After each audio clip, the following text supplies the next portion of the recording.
Hello दोस्तों, unique institute में आपका एक बार फिर स्वागत है। दोस्तों, आज एक नए टॉपिक के साथ में आया हूँ। ये टॉपिक है नोट मेकिंग। वैसे तो ये टॉपिक सभी क्लासेस के बच्चों को आना चाहिए, पर विशेष रूप से 11th-12th के बच्चों को तो आना ही चाहिए। नोट मेकिंग का मतलब होता है किसी भी पैराग्राफ को छोटा करना, उसके मुख्य मुख्य बिंदु को लिखना। नोट जैसे कि आप नोट करते हैं कोई भी बात, वैसे भी नोट करना कि उसमें महत्वपूर्ण कहने वाली बात क्या है। वैसे तो कोई भी पैराग्राफ या कोई भी पैसेज पूरा ही कहने लायक होता है, लेकिन कम समय में हम उसे कितना इफ़ेक्टिव तरीके से पूरी बातों को बता सकते हैं, इस विधि को ही नोट मेकिंग कहते हैं। अब बातें हैं कि how to make note, note कैसे बनाया जाए। Read the passage carefully. सबसे पहली बात, पैसेज को केयरफुली पढ़ो। भाई पढ़ोगे नहीं तो कैसे आएगा, पढ़ना तो पड़ेगा ना। नंबर 2 है give a heading to your work. The heading will be based on the following consideration. जो हेडिंग होगी वो किस आधार पर होना चाहिए। What is the main idea of the passage. Passage का मुख्य आइडिया क्या है, मुख्य उद्देश्य क्या है। Frame a heading based on the main idea. Main idea के आधार पर ही आपको हेडिंग लेना है। Write it in the middle of the page. और जो भी आप उसका टाइटल लिख रहे हो या उसका मुख्य हेडिंग लिख रहे हो, वो कहाँ आना चाहिए, पेज के बीचों बीच आना चाहिए, जिससे यहाँ आ जाए। अंडरस्टैंड, इस टाइप से। उसके बाद थर्ड पॉइंट है गिव सब हेडिंग। गिव सब हेडिंग। दोस्तों, सब हेडिंग का मतलब होता है कि हेडिंग के नीचे छोटी हेडिंग, मतलब सहायक हेडिंग भी कह सकते हैं। How has the main idea been presented and developed. Sub heading में। और उसके बाद ये देखा जाएगा कि किस प्रकार से आपका जो मुख्य आइडिया है उसे प्रेजेंट किया जा रहा है। आर देयर 2 और 3 सब ऑर्डिनेट एसोसिएटेड आइडियाज़। दोस्तों, ये कह रहे हैं कि सब हेडिंग, जैसे आपकी एक हेडिंग है 1, उसकी सब हेडिंग है मान लीजिए यहाँ पे 1.1। तो ये कह रहे हैं कि अगर और भी कुछ आइडिया आता है तो 1.1.1 आप ऐसा भी ले सकते हैं, ऐसा भी कर सकते हैं 1.1.2, मतलब सब हेडिंग की भी, और अगर और भी हेडिंग है उसको भी लिख सकते हैं। फ्रेम सब हेडिंग बेस्ड ऑन दीज। और इन बातों के आधार पर जो उसका मुख्य उद्देश्य है उसके आधार पर सब हेडिंग लिखिएगा। आगे मैं इसका एग्जाम्पल भी दूंगा, चिंता मत करो कि वह सर समझा रहे हैं और आगे उसका एग्जाम्पल नहीं दिया।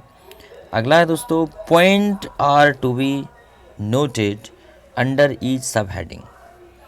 अंडर सब हेडिंग्स जो होती हैं, उसकी सहायक हेडिंग्स, उसमें सारे पॉइंट्स को नोट किया जाना है। जैसे कि there are the 3 further details और points of the subtitles that you wish to keep in these notes, these are called points. Points में हैव सब पॉइंट्स। अब ये कह रहे हैं कि जो पॉइंट्स होते हैं हेडिंग्स में, उसमें भी पॉइंट्स हो सकते हैं। मे हैव सब पॉइंट्स, मतलब पॉइंट्स में भी सब पॉइंट्स हो सकते हैं। जैसा अभी मैंने बताया था ना, 1.2 आ गया तो 1.2.1 ऐसा भी हो सकता है, ठीक है। उसके बाद 1.2.2 इस टाइप से भी। फिर उसके बाद है दोस्तों, all sub headings should be at a uniform distance from the margin. ये कह रहा है कि जो सारी की सारी हेडिंग्स हैं वो यूनिफॉर्म डिस्टेंस में होना चाहिए, एक सही डिस्टेंस में होनी चाहिए, ज़्यादा पास या बहुत ज़्यादा दूर नहीं रखना है। फिर है point number 6, indenting. Point should also be at the same distance away from the margin. Points को भी अलग अलग, मतलब इक्वल डिस्टेंस पे रखना है मार्जिन से, ऐसा नहीं कि कोई पॉइंट ज़्यादा दूर कोई ज़्यादा पास। फिर है do not right complete sentence. दोस्तों, पहले ही कहा है, नोट बनाने का मतलब है किसी बड़ी बात में से, या कह सकते हैं किसी बड़े पैसेज में से, बड़े पैराग्राफ में से मुख्य बातों को छांटना। तो पूरा सेंटेंस तो लिख ही नहीं सकते, लिखेंगे तो फिर क्या मतलब, वो तो वही हो गया। फिर एब्रीविएशन शुड बी यूज्ड। दोस्तों, एब्रीविएशन का ज़्यादा यूज़ करें। किस प्रकार अक्षर को हम छोटा कर सकते हैं, जैसे कि हैव नॉट को हैवंट कर देते हैं, अंडरस्टैंड, डू नॉट को डोंट कर देते हैं। तो इस प्रकार के छोटे छोटे एब्रीविएशन का यूज़ करो। जैसे स्टेट बैंक ऑफ इंडिया को हम लोग क्या लिख देते हैं, SBI, ठीक है। तो यही ये कह रहे हैं, हेल्प विथ एब्रीविएशन, एब्रीविएशन की हेल्प से। जैसे use standard abbreviation and symbol as per as possible, हो सके तो मन से कम ही बनाएं, जो पहले से दिए गए हैं उनको ज़्यादा प्रयोग करें। जैसे capitalised the first letter of the name of states. हाँ, एक और चीज़ बड़े ध्यान रखने की है, name of states, countries, organisation, इनके हमेशा इनको कैपिटल लेटर में लिखें। अंडरस्टैंड, कम से कम फर्स्ट लेटर इनका कैपिटल लेटर में लिखते हैं। ये तो आपको पहले से ही जानते हैं कि जो प्रॉपर नाउन होते हैं, जैसे गाडरवारा लिखेंगे, भोपाल लिखेंगे, दिल्ली लिखेंगे, किसी का नाम लिखेंगे तो कैपिटल लेटर में लिखेंगे। ठीक है, मध्य प्रदेश लिखेंगे तो कैपिटल लेटर में। ये इनके जो फर्स्ट लेटर हैं कैपिटल लेटर में। इन एग्जाम्पल के दिए जैसे UP, USA, UK, UNO. Common abbreviation, कुछ एब्रीविएशन कॉमन होते हैं जैसे science, mister, Mrs, doctor, government, BSc etcetera. ये कुछ कॉमन एब्रीविएशन होते हैं, इनका प्रयोग हमें करना ही है। कॉमन सिंबल सच जैसे कुछ ऐसे सिंबल लगा देते हैं एब्रीविएशन के लिए, जैसे कि ये देखिए IE एग्जाम्पल, RX है ना, RX। उसके बाद पॉजिटिव, नेगेटिव, लीडिंग टू है ना, राइजिंग, फॉलिंग। तो राइजिंग फॉलिंग के लिए ये लगा देते हैं, ये जो चिन्ह है ये लगा देते हैं। मेज़रमेंट एंड फिगर्स, तो मेज़रमेंट के लिए भी कुछ लगा देते हैं, जैसे कि 100 kg, 100, 100 ml।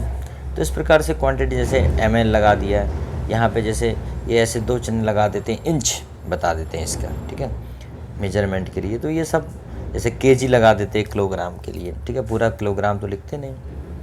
फिर उसके बाद दोस्तों, मेक योर ओन एब्रीविएशन, अपने भी कुछ एब्रीविएशन आप बना सकते हैं। ठीक है, इसे पढ़ लेते हैं। Keep the main sounds of the words and END education. Programme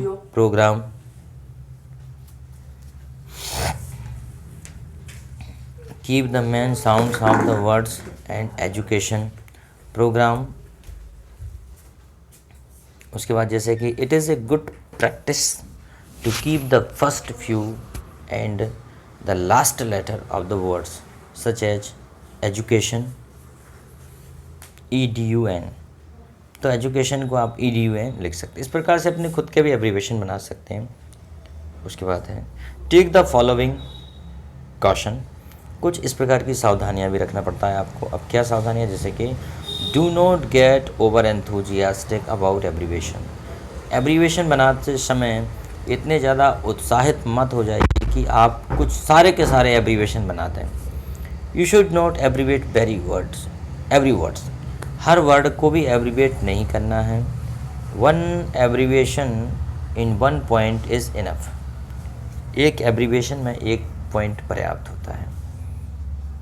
as a general rule the heading should not be abbreviated, एक जनरल रूल के तहत heading should not be abbreviated. जो हेडिंग होती है उसको छोटा नहीं करना है। एब्रीवेट मतलब होता है संक्षिप्त रूप लिखना उसका। यू मे यूज़ एब्रीवेशन इन सब हेडिंग, आपको एब्रीवेशन जो है वो सब हेडिंग में ही लिखना है। Your note should look like this, intending is essential. ठीक है, आपका नोट इस प्रकार से दिखेगा, ये देखिए। सबसे पहले हेडिंग लिखेंगे, फिर लिखेंगे, सबसे पहले हेडिंग लिखेंगे, फिर सब हेडिंग लिखेंगे, फिर पॉइंट लिखेंगे, फिर पॉइंट सेकंड लिखेंगे, फिर पॉइंट थर्ड लिखेंगे। अगर कोई सब पॉइंट आ रहा है, पॉइंट के अंदर ही पॉइंट आ रहा है, तो आप ऐसे करेंगे जैसे 1.3 ये पॉइंट है, पॉइंट 1, और इसी का फिर भी पॉइंट है तो 1.3.2, इस टाइप से। ठीक है, तो ऐसा लिखते जाएंगे आप। सब हेडिंग, तो अब एक सब हेडिंग आपने लिखी, जैसे मान लीजिए कोई भी पैराग्राफ है उसको आपको नोट करना है और उसमें बहुत सारी बातें हैं। जैसे कि फॉर एग्जांपल कोई रामायण की बात है कि राम का जन्म, भगवान राम का जन्म कहाँ हुआ था, अयोध्या में हुआ था। तो पहली हेडिंग उनका बचपन, तो बचपन में क्या क्या उन्होंने किया। दूसरी हेडिंग एजुकेशन, एजुकेशन उनकी कहाँ कहाँ हुई, तो बचपन में जो भी बात होगी तो 1.1 होगा। बचपन की सेकंड बात जो है कि वो नटखट थे, 1.2 में होगा। कि बचपन में ही तीसरी बात कि वह नटखट के साथ साथ बहुत होशियार थे, कोई भी चीज़ बहुत जल्दी सीख लेते थे, तो 1.3 में आ जाएगा। ठीक है, फिर उसके बाद जैसे सेकंड हेडिंग वो स्कूल गए, तो स्कूल में तो हेडिंग हो गई स्कूल, तो 2.1 स्कूल में क्या था, लर्न, धनुर्विद्या सीखी उन्होंने। फिर 2.2 में क्या था, कि शास्त्रों को पढ़ना सीखा, किताबों को पढ़ना सीखा।